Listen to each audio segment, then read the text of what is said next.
Is your credit score holding you back from purchasing a home? GC Credit Coaches is a repair company that's made easy.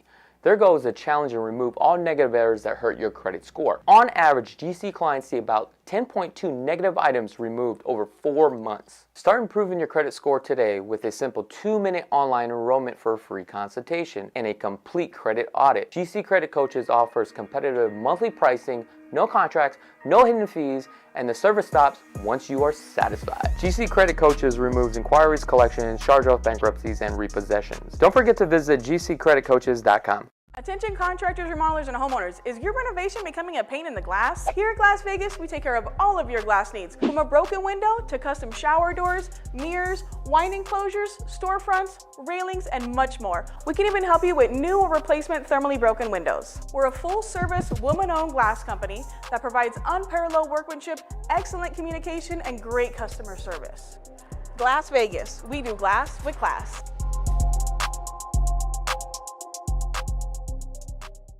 Does your house look like and have you been considering remodeling your home for some time now? Well, if you love real estate like I do and appreciate the attention to detail in the craftsmanship required to build a remodel or a gorgeous home, then I got the perfect company for you. Guys, I highly recommend Design Zone Remodeling.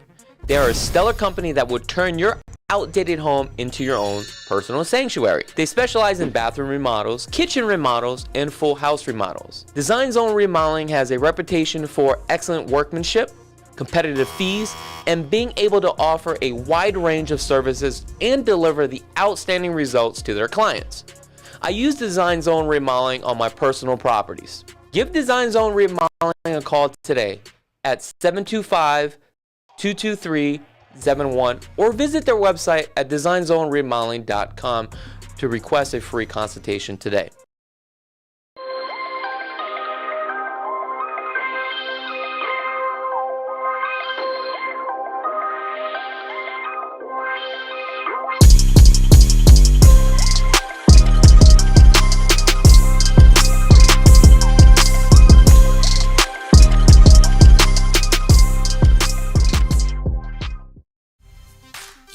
What's up, everybody, and welcome to the LV Home Experts Podcast. This is where we talk about real estate and financing, what's going on with the Las Vegas housing market.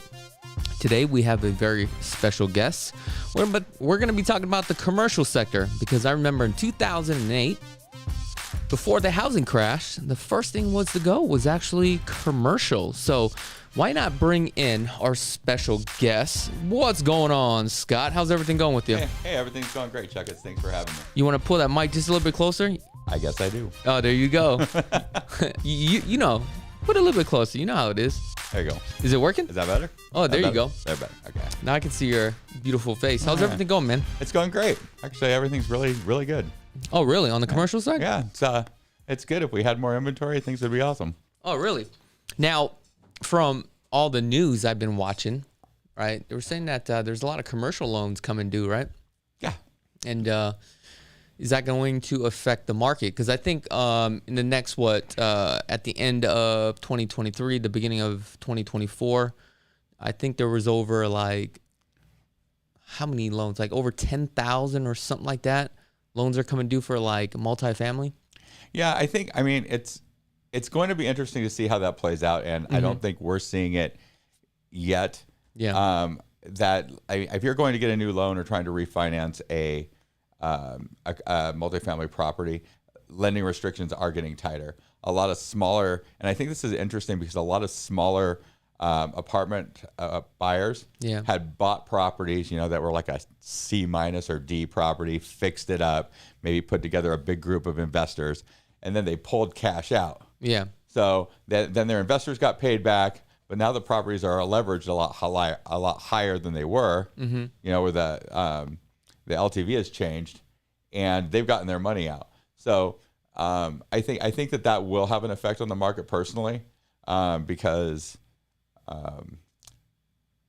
the investors have already got their money out. Yeah. So if the market changes and nobody wants to refinance them because they don't have as much equity as they thought, or their rents got super inflated and they have to lower their rents, or the cap rates are lower, then that's something that you could walk away from because you already got your money out, you know, a couple years ago after you did the remodel and the cash out. So explain what LTV is. The LTV is basically your loan amount versus the value of the property. Yeah. So if say you have the lenders will lend on a cap rate. Okay. So, you know, and the cap rates are based on the sales price and the net operating income of the property, but it doesn't take into account your debt service. Okay, so let's just pretend. So if you bought a home a multifamily for $1 million, you're making $30,000 a year. What is that? 3%, right? Cap rate? I believe so. Yeah. Okay. If you're making 3% net. So okay. So don't catch me without a calculator. Okay. But you know, but it makes a big difference because if rents have been going up and up and up, and if you have to lower your rents, you either have to lower your sales price to keep that same cap rate. Okay. And for the next buyer that's coming in, you know, obviously the Feds had increased rates, which means to borrow more money, or actually to borrow money, it's going to cost you more money to borrow. And the Correct. numbers are not making sense for an investor standpoint of view. Correct. And then from, you know, everybody that owns multifamily that has to refinance because they already maxed out that potential, their loans are coming due because a lot of people are not aware. Some of these loans are only 3, 5, and 7 years. Some of them are 10 years, but they're coming due and they may not be able to refinance out of those deals, right? Yeah, potentially yes, but I also believe that the banks don't want these properties back. Mm-hmm. And I think that I think there'll be some exceptions. I think banks will work with people to maybe extend those loans out, to keep the operators operating the property. Mm-hmm. You know, the last thing the banks are in the business of loaning money, and as long as you're paying your loan, I think they're going to work with people in order to extend that due date out. It would make more sense for them to do that than to take it over and have an operator that maybe isn't going to operate it because the bankers aren't in the multifamily property management business. Okay. So now they have to hire somebody else to manage the property for them, and that's money that they have to pay out as well. So it might equal out. And as of today, what's going on with the commercial side? Well, I mean, you have so many different sides of commercial. You have industrial, you have office, you have retail, and you have multifamily, you have land. So I guess it kind of depends on which sector. And I think you turn on the news and you hear a lot of bad things going on with commercial, and I truly don't believe that is what is happening in Vegas. Okay. I mean, yeah, Vegas is affected, but we have so many people moving here, so many new jobs. I think when they're talking about like loans and defaults, especially in large office buildings, you know, on the East Coast, these high rises and a lot of these buildings going into default, it's not really happening as much in Vegas. I mean, if you look at the industrial market in Vegas, mm-hmm. there is about a 3% vacancy rate. Okay. And I have buyers looking for properties from 20,000 to 800,000 square feet, and we can't find properties for them because they're not going to be ready. They haven't even the developers are marketing them for sale, and they haven't even broke ground yet. Okay. And why do you think that is? Why is there so many buyers or potential buyers in need of commercial warehouses? Nevada is a very good place to have. I mean, we have a lot of good tax benefits to be here. Okay. I typically would say that I would have said a couple of years ago it's more affordable here. Mm-hmm. But I have a client with about 800,000 square feet in Riverside thinking about relocating here, and it would cost her more per square foot to lease space here in Nevada now than it is currently in Riverside. So with all the tax incentives and, you know, depending on which city you go to, I know that there's additional incentives, right? Like the city of North Las Vegas, if you move your business out there, there's, you know, incentives to move your business out there. So it doesn't make sense for her whatsoever. It's the labor is getting, like, you don't have the state income taxes in Nevada that you do in California, and the labor is probably a little bit cheaper. Mm-hmm. And when you're talking about relocating, you know, $800,000 or 1 million square foot distribution site, it takes a lot to move. That makes sense. So I mean, people don't wake up one morning like they're going to buy a house and say, hey, I don't want to live here anymore and move. Yeah, I mean, you're talking about moving. You're talking about either, in the lower skilled jobs, you have to go and find, like a whole new staff of workers. So if you have to go and hire another 50 or 100 people, that's a lot of work, and it might be easier just to stay where you're at. So warehouse is only about 3% at this time. So that means there's a lot of businesses moving out here then, basically. There is, and there's a lot. I mean, we're still not seeing a lot of vacancies on the lease side from, 5,000 square feet to, and up. There's not a lot of options to choose from. And you read on the news, everything's going crazy and commercial's going to crash and this and that. And all of the signs that I'm seeing in the industrial side, I don't think that's true at all. And how much are these renting out per square foot? It really depends on the area and the size. But I mean, if you're looking at 100,000 square feet plus, you're probably still around $1 a foot now, which should have been 65 cents, 5 years ago. Smaller spaces, $1.25 to, I mean, I've seen it as high as $1.80, but we'll say $1.25 to $1.40, $1.45 a foot base rent for anything that's 2,000 square feet to 10,000 square feet. Now, if somebody wants to get into this and start investing in like commercial warehouses, what's the minimum square foot that they should be looking for? Like, where's the better bang for your buck? Is it the 100,000 square feet, the 10,000 square feet? I guess it depends on how much money you have, how much you can bite off. I mean, my personal favorite is something that's not a single tenant building. Mm-hmm. If you could buy a 40,000 square foot building that's cut up into 5,000 square foot units, and then, or you could have a couple 10,000, two 10,000 square foot and 4 or 5,000 square foot units. That way, you're never 100% vacant. Yeah. So I think if you're going to go to a single tenant, maybe a 10 or 20,000 square foot building, but a 5,000 square foot, if you can find them, they're going to be condos. Okay. The land to build industrial right now is very expensive. I mean, actually, almost all commercial land is expensive here. You're looking at about like around $1 million an acre, pretty much for anything that you're going to want to build in a decent area. Yeah, I've seen that like off of Blue Diamond because every once in a while I'll surf off of LoopNet, right? And I'll take a look, and they're getting pretty pricey, and you still got to build the thing. Yeah, it's very expensive to build. Okay. I think it takes a long time to build. Once you buy the land, you go through all the entitlements, you get to construction. I mean, everything that I'm seeing that's on the market that says it was going to deliver in, let's say, fourth quarter of 2022 mm-hmm. is not delivering until second, third, fourth quarter of 2023. Wow, that's interesting. Now, your clients, are they buying or are they actually leasing these properties? I deal with both. Okay. So I deal with clients who want to buy. I deal with clients who buy as an owner user. I deal with clients that want to buy as an investment, and clients that want to lease. It just kind of depends, what the business does, how much cash they have on hand.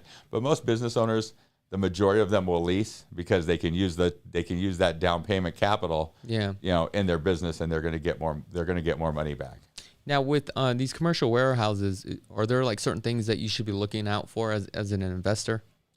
Not really. I mean, I like industrial and retail as far as investments go, mm-hmm. Because they're basically shells. If you want to buy an office building for an investment, every new tenant, every time you have a turnover, the next tenant's going to want a different kind of office layout. They're going to want maybe, hey, we need more office. We like the space, but we need more office. Or we like the space, but we need to take some offices out. That requires construction permits. It requires usually new flooring, new paint, mm-hmm. because you're ripping up walls or adding walls. So your cost to flip a tenant into a new building or a new tenant into an office building takes so much longer. Where with a warehouse, if it's a concrete tilt-up, you got walls. Yeah. I mean, there's not a lot of... And the vacancy and the demand is so high for industrial, the tenants or the buyers will take the properties pretty much as is because it's kind of a take it or leave it kind of thing, where office will sit a lot longer on the market till you find the right tenant. And there's I think office right now is about a 10, 11% vacancy. That's pretty high though, isn't it? That's actually lower. I think that the national average or about 13%. Okay. Now going into office, I mean, there's different types of use, right? So if I was going to invest in office, it would probably have to do with like a doctor's office or something like that. Would probably be better, right? Agreed, because the doctors and dentists, they usually need wet rooms with sinks in every room for health code, and a lot of medical uses need that. Or if they're doing radiology or dentist, every sewer connection now I think is about $1,500-$1,600. So every doctor's office that you see with us, every sink in every bed, every sink, every toilet is a $1,600 fee just to connect to the sewer lines. Yeah. So those people who have to spend the money for those, they don't leave as long. They're gonna stay a lot longer than an insurance office. Okay. There was actually a doctor's office that they were building. I'm sure you've seen this right off of St. Rose. There was a company that, I forget the name of the company, but they were building like little, I guess they were like condo complexes or something like that, but they're like offices. And I contacted them, and I think for like 5,000 square feet, they wanted like 1.2 million, which is, I think it was a great deal, but I didn't know anything about it. But they were telling me if you buy it, basically you're just buying the outside of it, and then inside was like all dirt. It was like kind of weird, and I'm like, what do I do? So like, how does that process work? Do I got to find like some tenant that's willing to do all that? Is that how it works? Typically, the landlord's going to. So typically, and the numbers are going to be off because they're changing with the cost of the construction. 5 years ago, if the landlord would contribute maybe $20 to $40 a foot towards the tenant's build out. Now I think I'm seeing more around the $60 to $80 a foot build out. But that's just because the cost of construction, the cost of connection fees, all the undergrounds, everything costs more money now. So it's a sign of inflation. Okay. So the landlord will contribute, and so it's a big risk for the landlord because they build something out specifically for that tenant. That tenant will probably sign a 10-year lease because it's like a dirt floor, like a pretty extensive build out. Like a landlord's not going to want to spend that much money on somebody who's going to come in for 3 years. Yeah. But the economy is always changing. If it's not an established business, the landlord's going to want some sort of security that these people are going to pay their rent. Yeah. Because if not, they just spend out $60, $70 a foot towards build out, and the tenant then stays there a year and leaves. We saw that happen a lot, like in that 2006 era, where everybody was like ramping up and getting bigger, especially real estate companies, and they were doing these big, huge offices with like elaborate build outs and defaulting. When the market collapsed. So how do you protect yourself as a landlord for something like that? Well, personal guarantees help. Yeah. But I mean, I always say like a personal guarantee is only worth what the person has, and if they're losing their business, they might be losing everything else. So, I mean, you're just jumping on the bandwagon on the I was always afraid that the tenant would just file for bankruptcy. Well, that's where so if the tenant's a corporation, and now I'm not a tax attorney and consult a professional, but if it's a corporation, that's why the corporation can file bankruptcy, and that would wipe you out. But that's why you want a personal guarantee. So they would have to file bankruptcy in their business and in their personally, which a lot of times they wouldn't want to do that, because if they put all their assets in a personal and into a personal trust or something, they think it's protected. So that's why you want the personal guarantee, to protect you from that corporate entity. I want to talk about dead zones, and this is kind of fascinating to me because there are like some locations and areas for commercial, it's really great, but then I'll drive by, there's like small little pockets that are, I like to call them dead zones, where like by my house right off of Las Vegas Boulevard, we have that strip mall, but then there's a little mall right next to it, and it's constantly always dead. So I always call it like a dead zone, right? So as somebody new like myself getting into commercial, especially with like retail or office space like this, how do you know if it's like a dead zone or not? You know what I mean? I mean, you got to do your homework. And I mean, like they say, one man's junk is another man's treasure. Yeah. And I think, are you talking about that big mall on Las Vegas Boulevard that's just like been kind of empty for a long time? Oh yeah, like with the antique mall. Yeah. That's a good example. So my opinion of that place, and it's only my opinion, is that that place is really run down. It's been run down for a long time, but the value's in the land. Yeah. So that land is worth way more than doing any kind of remodeling or rehab to make that existing structure worth anything. So I feel like they're just, they probably bought that thing, 50 years ago for nothing.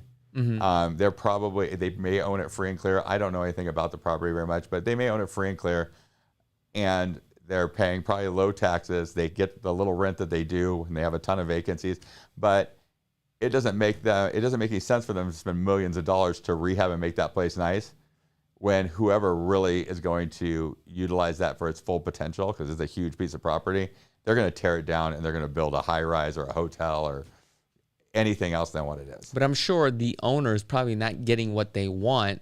And for a investor standpoint of view, if they came in there to buy and build something, the numbers also don't work out. So it's almost like a gridlock.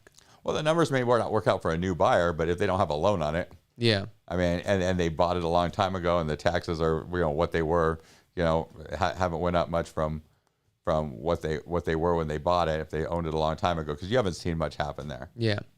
Now, strip malls out here in Las Vegas, I've noticed that there's a couple that are for sale, and it looks like they're some pretty good pricing. What's your thoughts on these little strip malls, these little small ones for like, $4 million? Personally, I think they're a little scary. Why? I don't know. Because most of the smaller strip malls, they have small businesses in them. Yeah. And if you look at a new strip mall, they're $354 a foot. And that's a lot of money. And you take a small business that that doesn't have a lot of, probably, it's not a franchise or a big corporation behind it. You take that rent that 4 years ago was probably $1.85 or $2, and now they're getting $354 a foot. They're a new building, so the cams are higher. I mean, you're not buying the value of the land in the building. You're buying they're selling the building based on the rate of return. Yeah.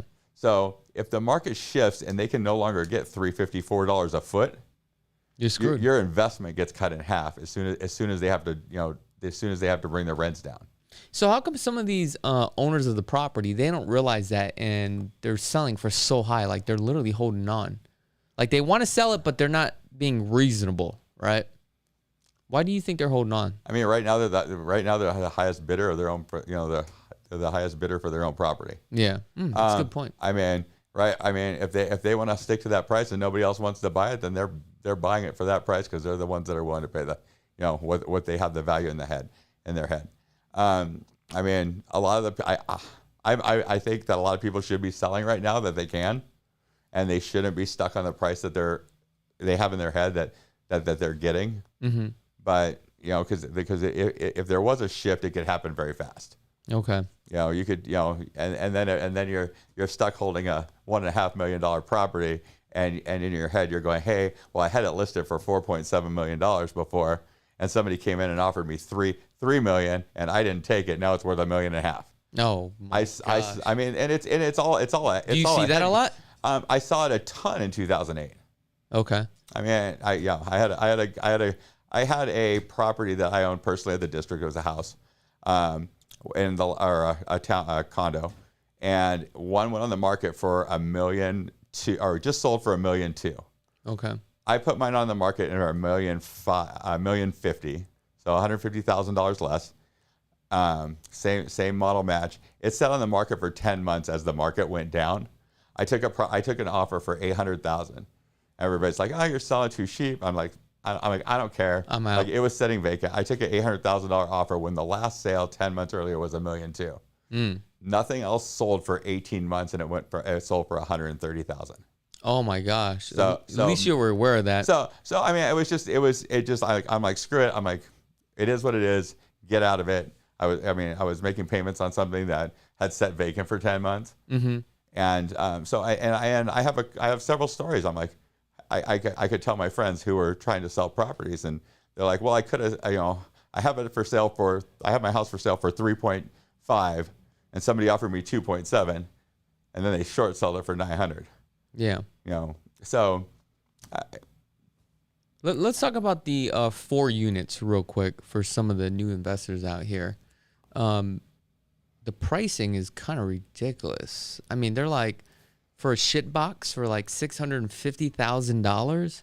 They were built in 53, 63, 73, 77, 83. Like about every 10 years, they kind of built fourplexes. And you don't really see any like new fourplexes being built across the valley. Do you know why? Not cost effective for the most part.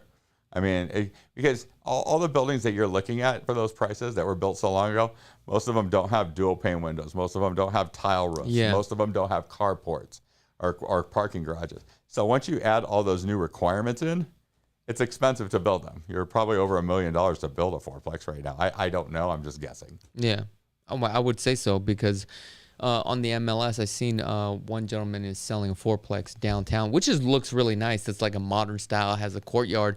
They want like $1.5 million for it. Also includes the lot. However, I mean, what kind of rents can you even get for something like that? You know what I mean? Like the numbers just don't make sense. And I'm looking at stuff right now, and like the returns that I'm getting on my money doesn't even cover the current inflation rate. Now you can buy treasuries and probably get as good of a return on some things right now. Yeah, but I want something to hold on to. Yeah, something to hold on to.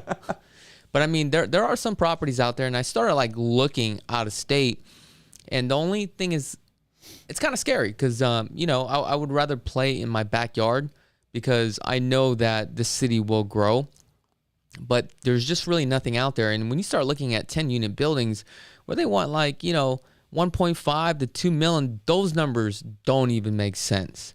And these investors are literally just holding on to it. So I looked at some of them, and it looks like they bought them such at a dirt cheap price, right, to the point where if they don't get what they want, it doesn't matter. And also I noticed like the cap rate to them, it doesn't matter. They're selling it based upon, hey, this is what I think it's going to appraise at, which is kind of crazy to me. And if you try to do financing on those type of deals, you will never get financed. So it's like, it's a catch-22.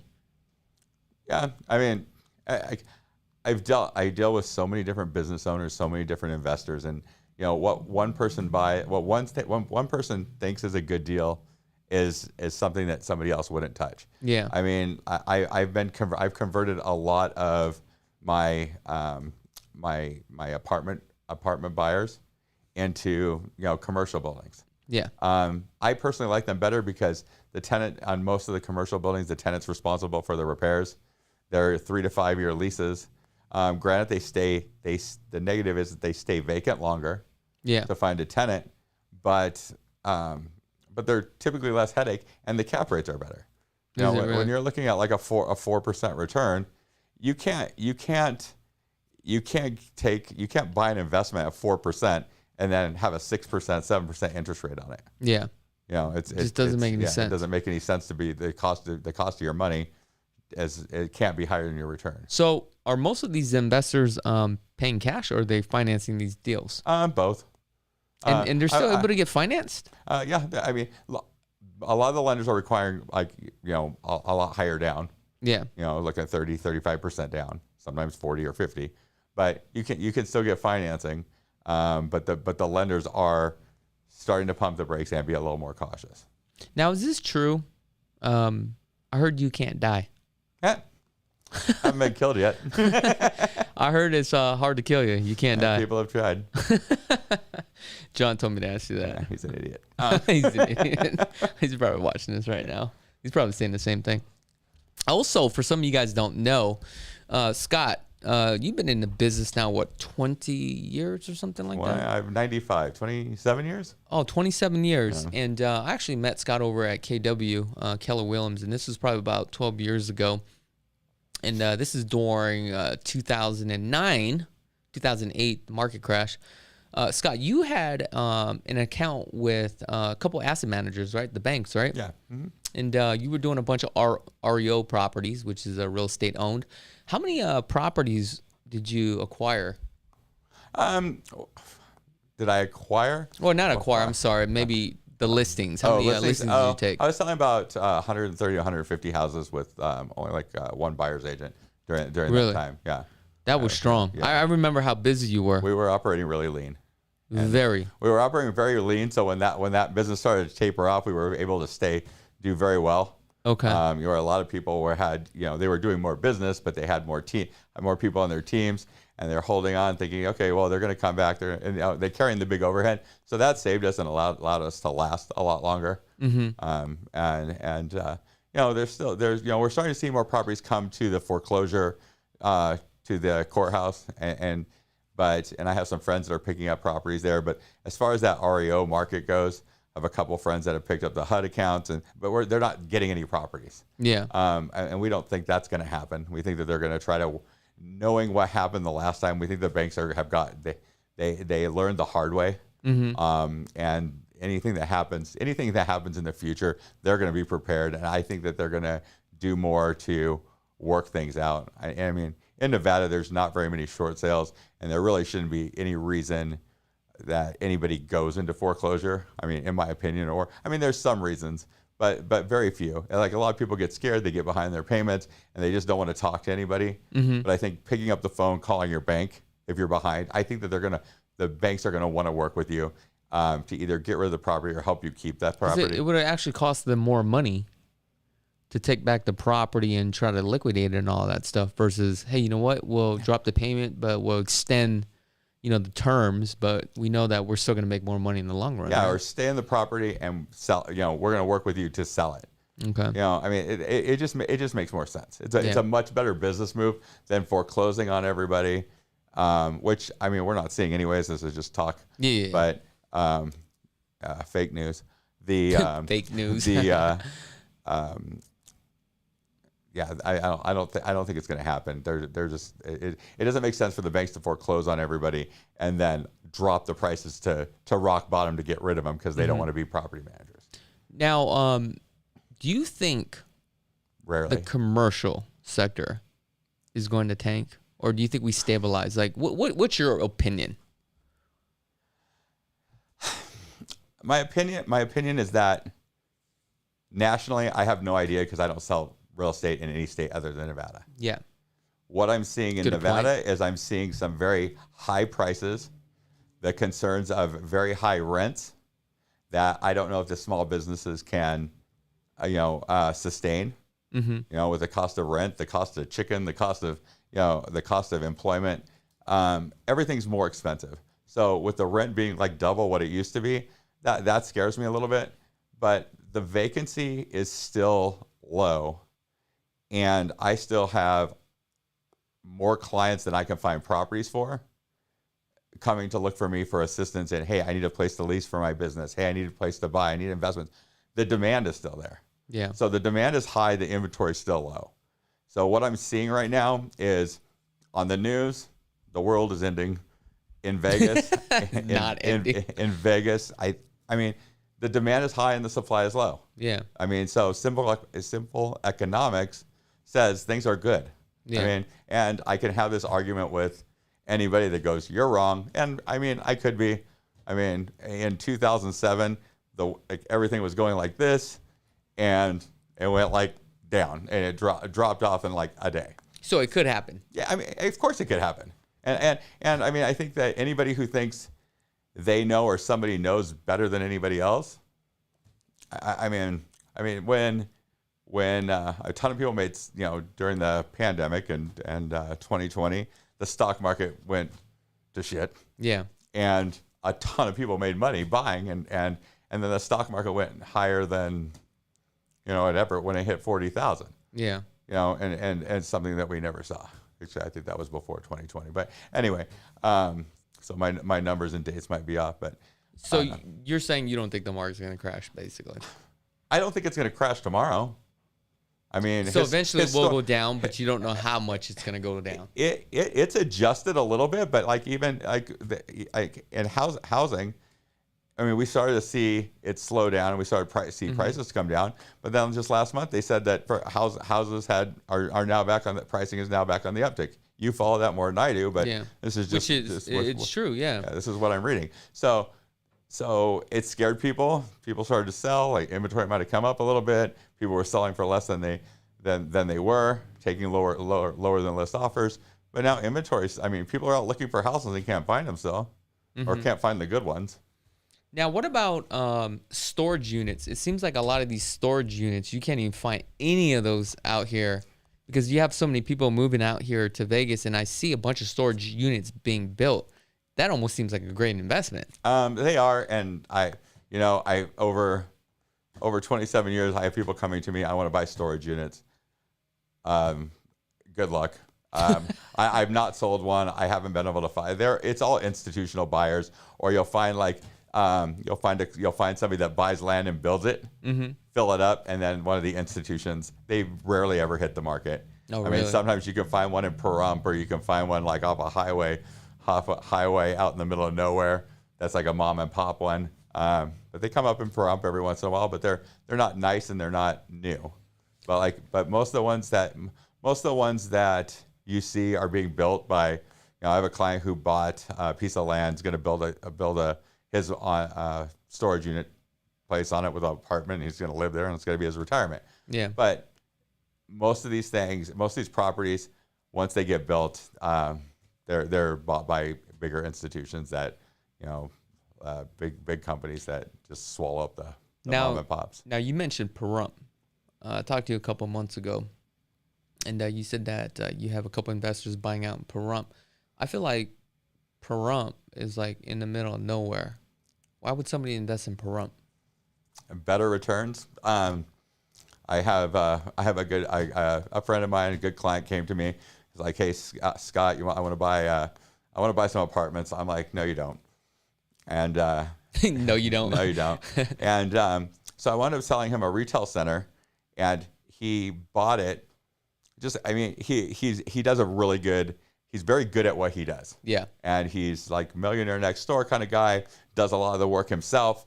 I call them, I sell him properties that I probably wouldn't sell the majority of my clients because they're probably like a C property. Okay. But he does very well. We call them Adam properties now.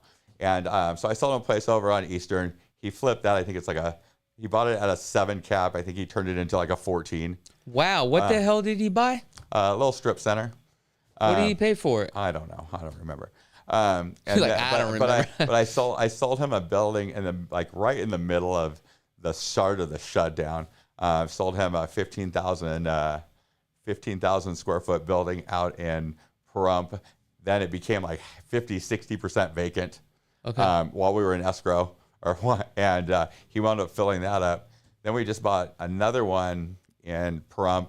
That was a vacant store, and I don't remember what it was, but was that dollar store? It was the dollar store. Yeah. And I think that I don't remember the exact numbers, but phenomenal deal. It was the best deal he's done yet. He was able to get at least 2 weeks after it was vacant. Dollar store moved out. He was able to get it rented for I think $8,500 a month. What's there now? I don't know. I think it's a concrete company, but okay. But he rented for I think around $8,500 a month. 2 weeks after he closed escrow, and the building was like $550,000. Oh wow! So that's why Pahrump. Okay, so there's a lot of things going on in Pahrump. I know they're building a lot of houses, right? I don't know. Yeah, there's some houses out there. They have a hospital. They got a couple streetlights. they got a Home Depot. They got a Home Depot. But everything's getting more expensive here. So there's people that make that drive from Pahrump to Vegas every day because they can't afford to live here. But they can afford the gas. Well, I don't know. Buy a Tesla. But if you're retiring and you're not driving, if you don't have to work and you're on a limited income, and you live in Vegas and your landlord's raised your rent 37 times. And your $500 rent's now $1,800 a month, and your Social Security is $1,300. Yeah. You can move to Pahrump and still survive. So out of all these sectors, from like apartment, office, industrial warehouse, like strip malls, I don't know what else I'm missing, but it sounds like warehouse is probably the better bet. It's my favorite, and I like retail too. And simply going back to when a tenant moves out, there's not much you have to do to it. You might have to put some paint and carpet. Because, obviously in a warehouse, there's a lot of wear and tear. Mm-hmm. But for the most part, you're not doing a lot of tenant improvements for the next tenant. You know, that person moves out, that you clean it up. Unless it's a shell, right? Because if it's a shell, like you mentioned before, you may have to help the new tenant rehab for the cost. Right. I mean, that, like, most of the time you're not gonna. Most of the time on a retail building and a retail building and an office, or a retail building and a industrial building, those aren't going to be shells unless you're buying something brand new from the developer, and then typically those people are buying it for their own use. Now, there was a condo warehouse that you had listed. We did a video together. Yeah. And I think it was like 1.2, and I liked it. I thought it was cool. I mean, the owner did a great build out on it with the office, the storefront, and all that. But there was one thing that you mentioned in that video when we were having a conversation. You were talking about the amperage for these warehouses, right?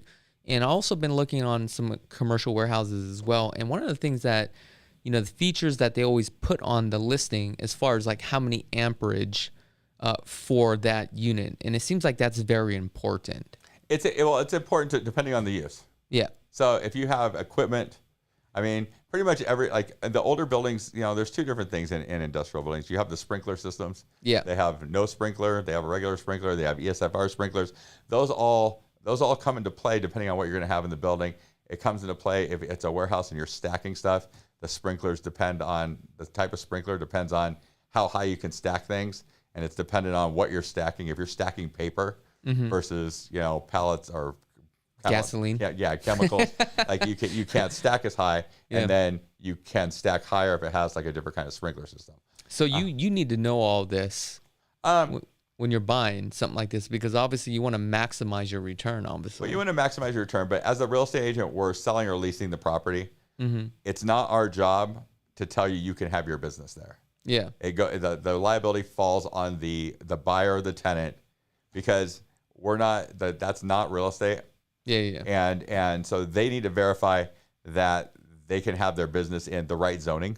Like if you're doing business in Summerlin, you know, hey, it's almost like you need to verify, and then you need to verify it again, because Summerlin has a lot of restrictions on what you can do within those limits and that master plan. As far as the amperage, like most of the properties have 3-phase, but I mean, I'm not an electrician, but depending, you definitely want 3-phase. It's more efficient. Yeah. But then, you know, you could have a 200 amp panel for 400, 600. I'm working with a client right now, and they're using some machines that, you know, have 150,000 up to 150,000 volt capacity. Oh, wow. And I'm like, I have no idea. You know, I mean, and I'm going to some of my friends that are some of the biggest industrial brokers in town, and they're like, yeah, I've never seen anything like this. Okay. Now, I also noticed with this commercial space, a lot of these brokers like to hoard their listing, and they don't really have it on LoopNet. And it's like you almost got to know somebody and kiss that broker's ass just to build that relationship, so that way he can throw you a bone. I don't think so. I mean, I work with a lot of industrial guys, and the thing about the industrial real estate versus residential real estate is the industrial, like, or in commercial, most of us know each other. Yeah. And we've done business together, and it's not really like, that's not really the case.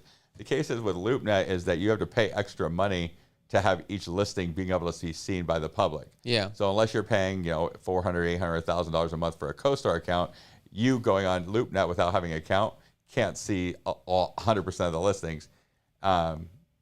So it's not the agents that are hiding them from you. Mm-hmm. It's some of the listing services. There's not one MLS. There's like 3, 4, or 5 different commercial listing services, and we have to pay for all of them to market a property. Yeah. Well, there's this one broker that I'm actually working with.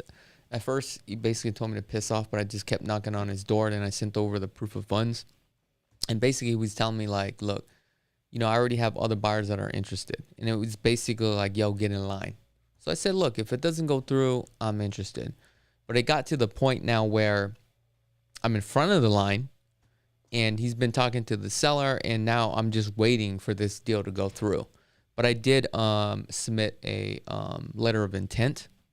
And, you know, the seller is, you know, talking to his family about it. So they are interested. But, I may not even get the deal, but I just realized that that whole world is completely different. It's a lot different. Yeah, it has. I've been doing this now for 12 years and doing residential. It's not even nearly remotely close to commercial. It's a whole different ball game. It's like when you're in the commercial real estate, like I said, there's like most of the agents know each other. Yeah. And most of us all get along and play nice, and we're dealing with clients that are usually business owners.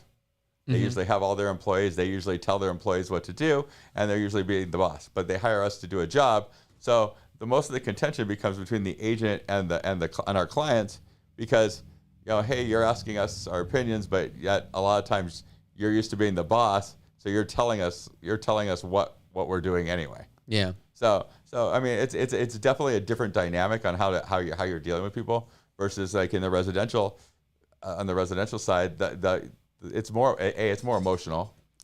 And, it is. And the buyers and sellers are typically relying on you to guide them. Mm-hmm. And that's not always the case in commercial real estate. So what happens when somebody calls you and says, hey, I'm interested in starting a business and I'm looking for a commercial building? And I'm sure you get those calls a lot. And I think this is important for the audience to know. If you're trying to start a business, you got to have some things lined up, right?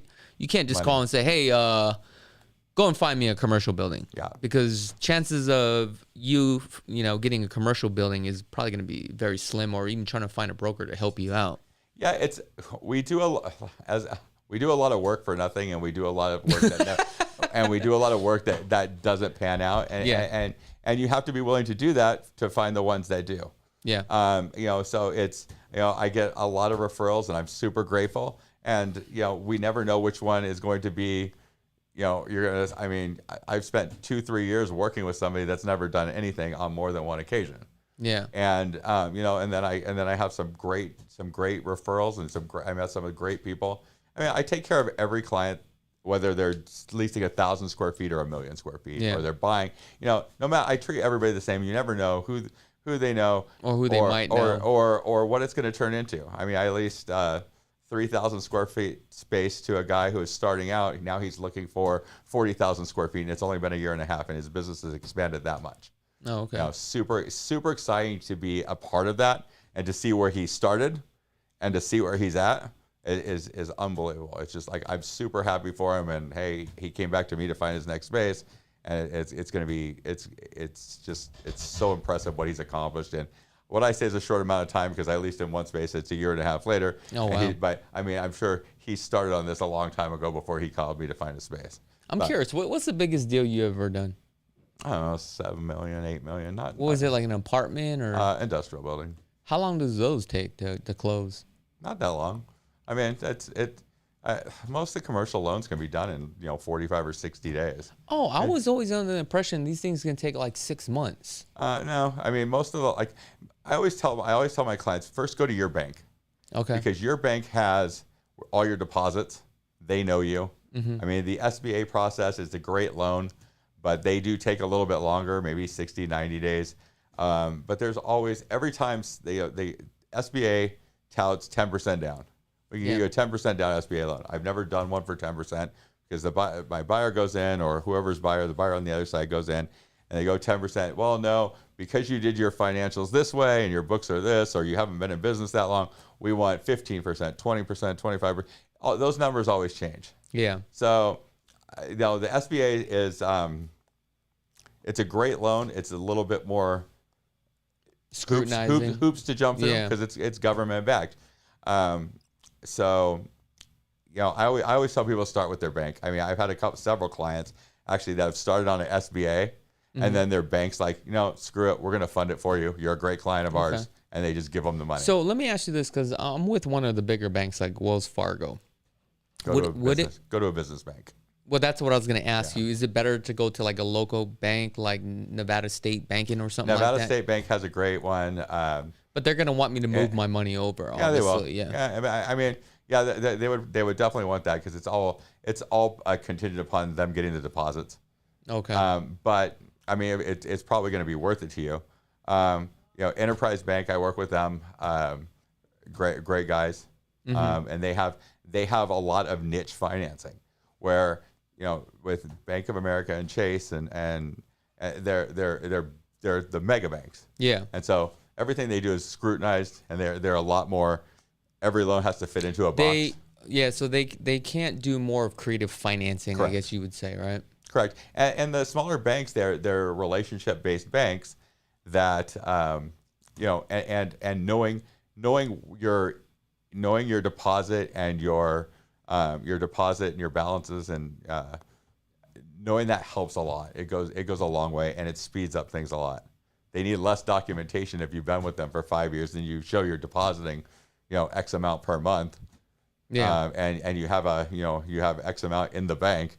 They can see all that and go, okay, well, this guy, he's not depositing $100,000 a month and spending $200.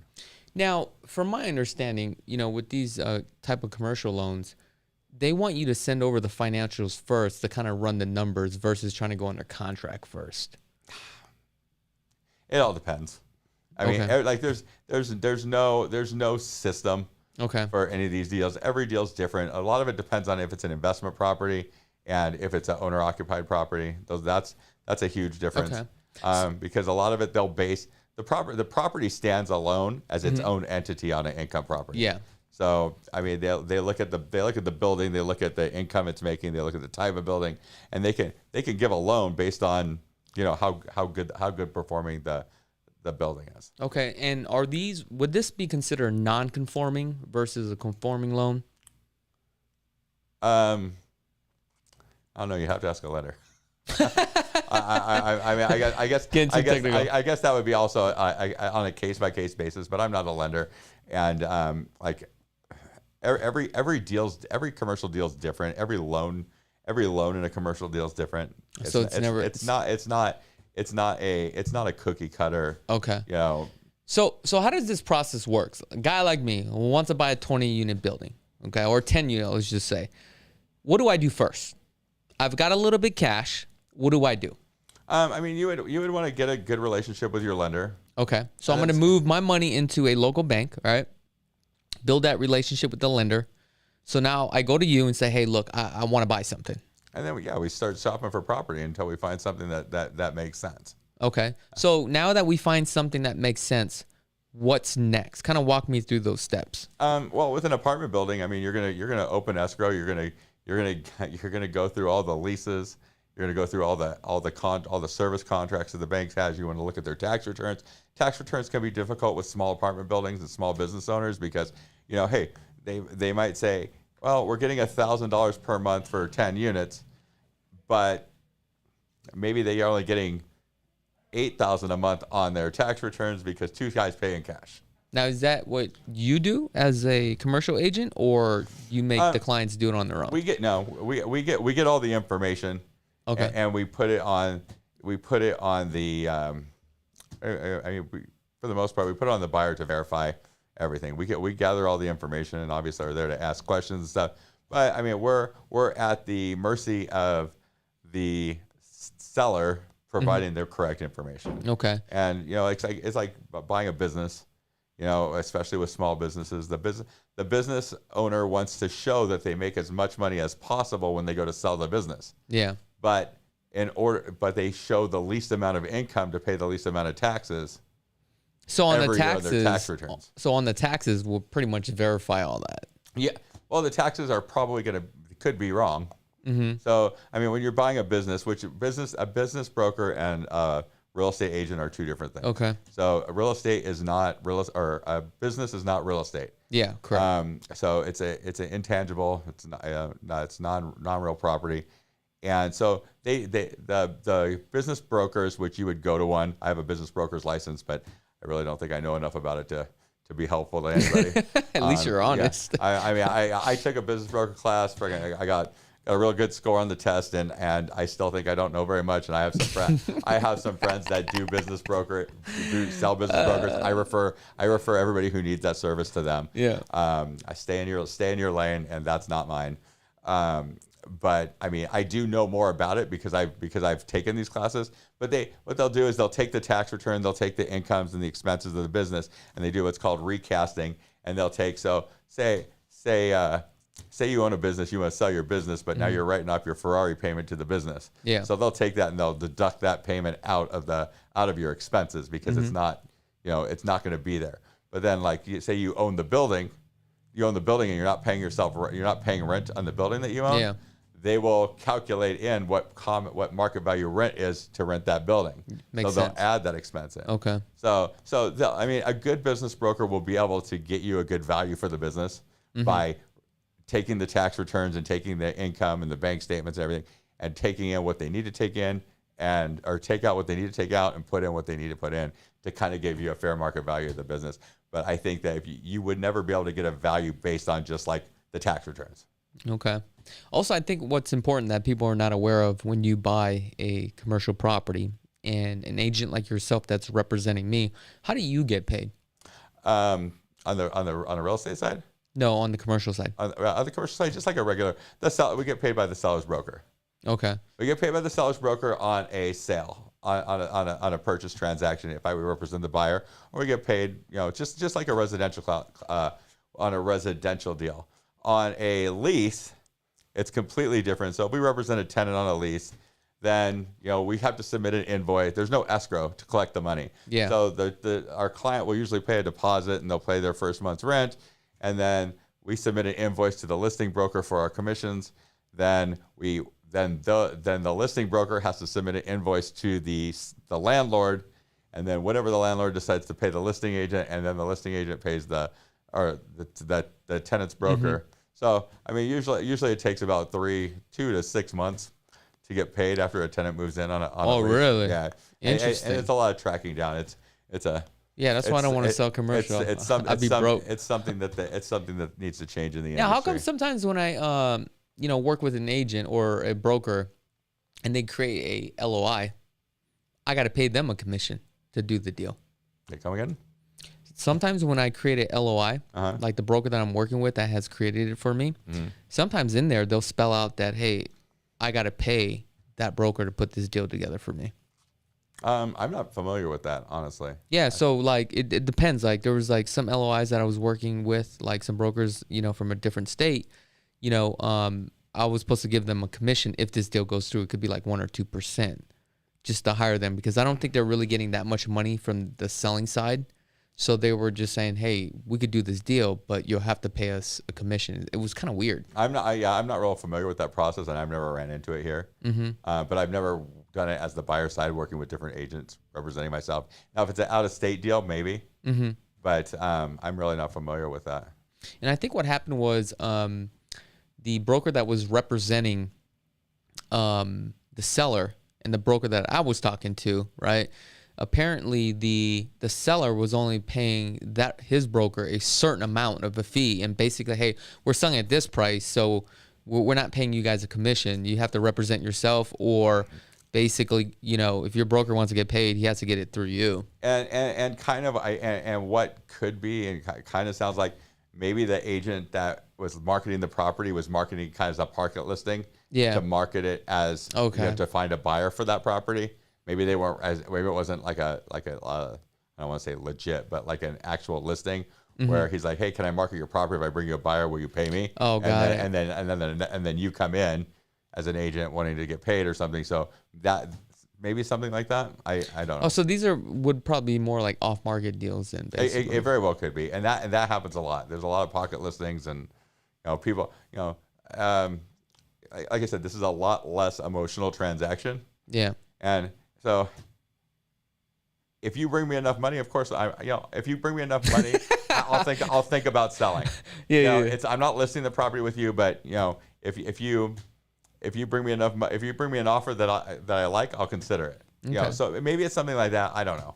So that's where I want to go back to. Like when I say like a lot of these brokers kind of hoard their properties, that's what I mean. It's kind of like their pocket listings where they built that relationship with that seller, but it's not on the market. But I know it's coming up on the market, or they may consider.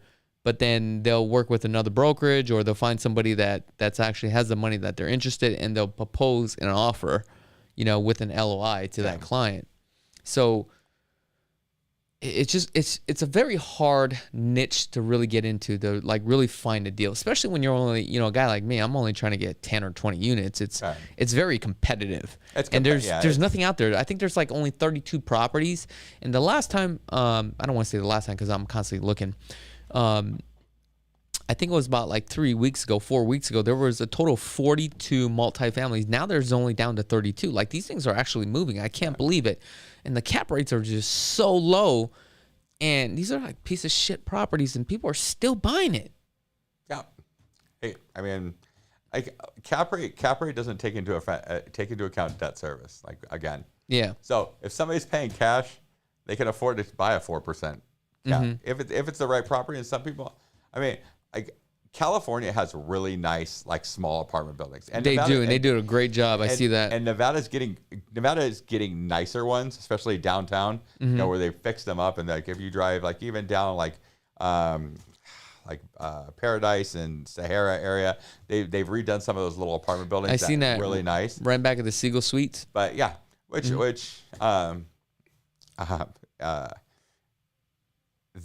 What are you gonna say? I'm like, no, I have a joke with some of my friends. I'm like, nothing good happens at a Siegel Suites. But it's just. How many times did you have you? How many times you've been there?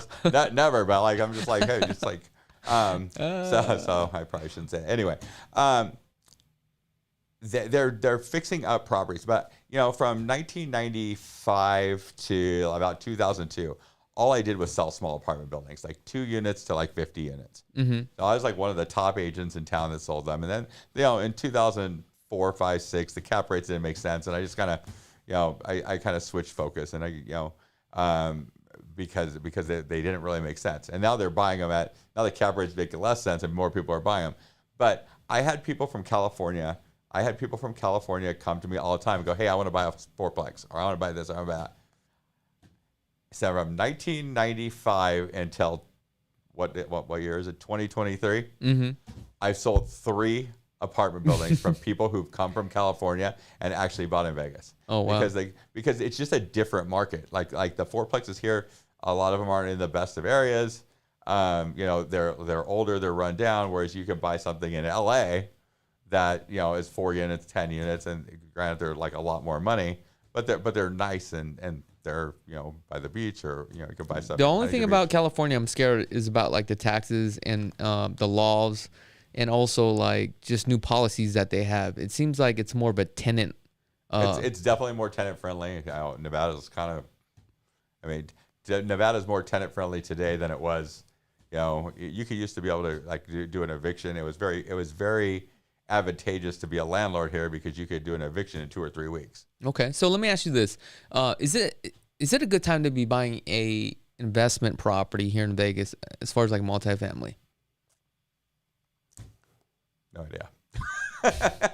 You're like, I ain't gonna answer this shit. Yeah, I mean, 4 unit. Let's go 4 units. I mean, these things are at $650, man. Is it a good deal?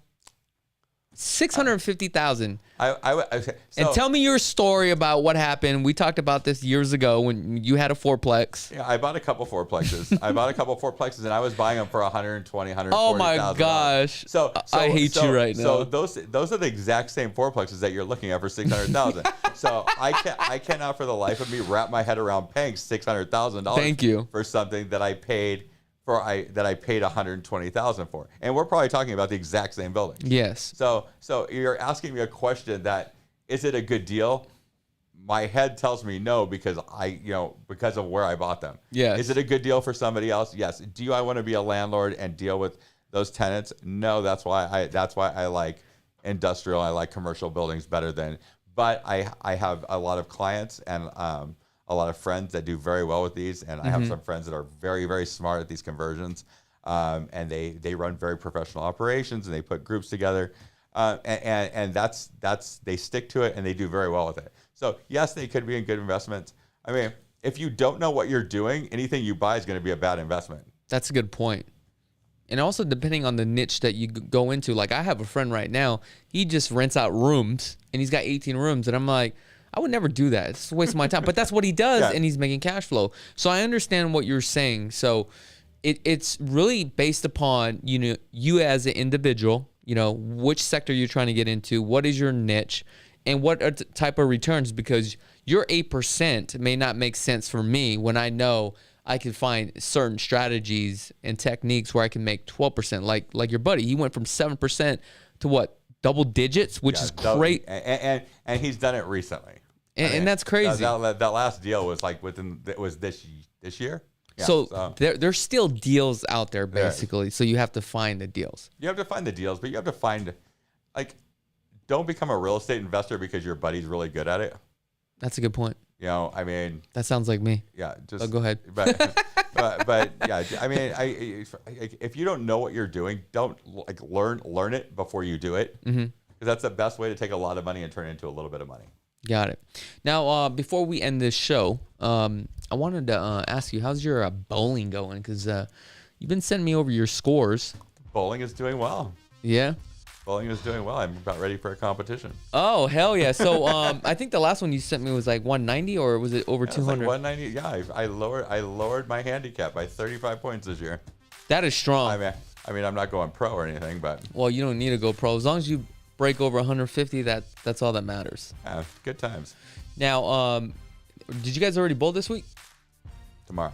Oh, tomorrow. I actually, we bowled last night, and I think I bowled 185, 196, then I went down to like 150. We are athletes. Oh my gosh. My arm was so sore. But what's funny is Scott will always send me pictures of his bowling score, and I'm always like, let me see your second and third game. Hey, I want to show the highlight reel. Yeah, exactly. Which is cool, but you are getting better. Scott, I do appreciate it. Hey, you coming up on the show. If somebody wants to get into commercial, what is the best way to reach you? I would probably go with email me at scott@simplyvegascre.com, scott@simplyvegascre.com. And what's the best number to reach you at? 702-682-0072. All right, guys. I really do appreciate you guys tuning into the show. Until next week, Wednesday at 4 p.m. Pacific Standard Time, we do have a special guest. I will announce it here in the next couple days. Also, I'm going to have a link in the description below. So if you guys are interested in getting into commercial investing or want to buy a commercial warehouse, because I think that's where it's at, I will have Scott's contact information in the link in the description below. Peace. Awesome.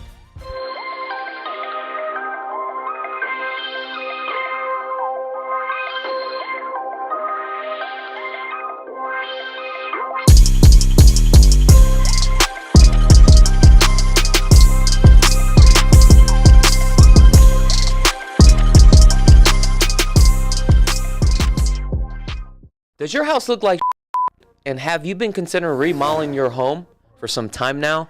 Well, if you love real estate like I do and appreciate the attention to detail in the craftsmanship required to build a remodel or a gorgeous home, then I got the perfect company for you.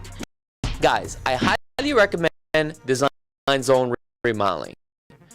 They're a stellar company that will turn your outdated home into your own personal sanctuary. They specialize in bathroom remodels, kitchen remodels, and full house remodels. Design Zone Remodeling has a reputation for excellent workmanship, competitive fees, and being able to offer a wide range of services and deliver the outstanding results to their clients.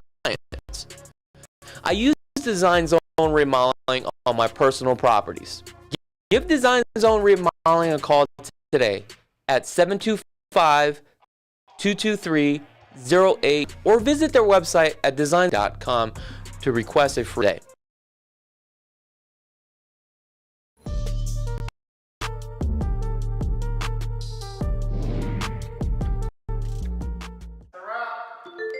Hi Chakits, I have been following you and watching your YouTube channel for years. I have decided to finally relocate to Las Vegas and want to start a new chapter in my life. I know you're the perfect realtor to help guide me to find my next dream home.